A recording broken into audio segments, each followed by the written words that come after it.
আউযু বিল্লাহি মিনাশ শাইতানির রাজিম। আসসালামু আলাইকুম ওয়া রাহমাতুল্লাহি ওয়া বারাকাতুহু। প্রেম সম্পর্কে আমরা যদি কোরআন থেকে একটু জিজ্ঞেস করি যে রহমান তার নিজের যেসব বান্দাগুলি রয়েছে তাদেরকে তিনি কি সত্যি প্রেম দান করেন, এই ব্যাপারটি নিয়ে কোরআন কি বলে? কোরআনের 19 নম্বর সূরা মারিয়াম এর 96, 97 এবং 98 আয়াতে আমরা দেখতে পাই, এখানে আল্লাহ বলছেন, ইন্নাল্লাযীনা আমানু ওয়া আমিলুস সালিহাত সায়াজআলু লাহুমুর রহমানু উদ্দা।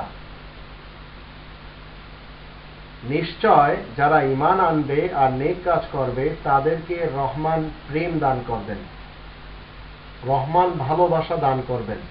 কিন্তু শর্ত হলো ঈমান আনতে হবে এবং নেক কাজগুলি করতে হবে।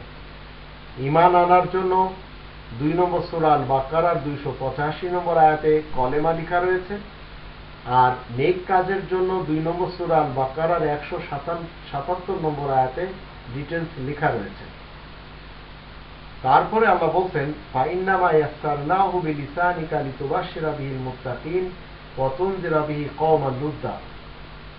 অবশ্যই এই কোরআন সহজতর করে দেওয়া হয়েছে তোমারই মাতৃভাষায়, যেন এরই সাহায্যে তুমি মুত্তাকিগণকে সুসংবাদ পৌঁছে দিতে পারো, আর তুমি ঝগড়াটে লোক যারা রয়েছে, ঝগড়ালু লোকদেরকে সতর্ক করে দিতে পারো।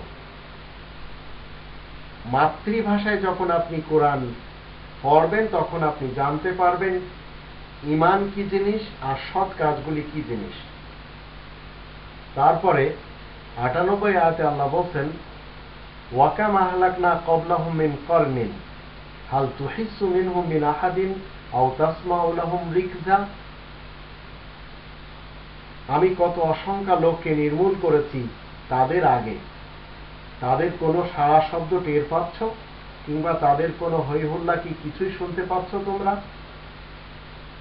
এখন রহমানের প্রেম যদি আমরা নিতে চাই তাহলে 3 নম্বর সূরা আল ইমরানের 31 এবং 32 আয়াতে আল্লাহ রাব্বুল আলামিন বলছেন,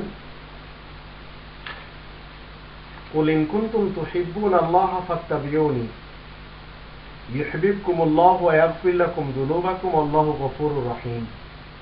তুমি বলে দাও, তোমরা যদি আল্লাহকে ভালোবাসতে চাও তাহলে আমার অনুসরণ করো, আল্লাহ তোমাদেরকে ভালোবাসবেন, তোমাদের গুনাহ খাতা মাফ করে দিবেন, আল্লাহ গফুরুর রহিম।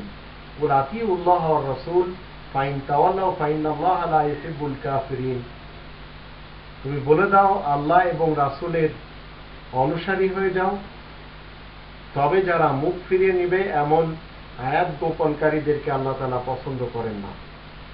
তো রহমানের প্রেম পেতে হলে কোরআনের অনুসরণ করতে হবে, যা রাসূল কারীম করে গেছেন, তাহলে আল্লাহ আমাদেরকে প্রেম দান করবেন। আর এই প্রেম পাওয়ার জন্য মাতৃভাষায় কোরআনকে অধ্যয়ন করতে হবে, তা না হলে কখনো সম্ভব হবে না।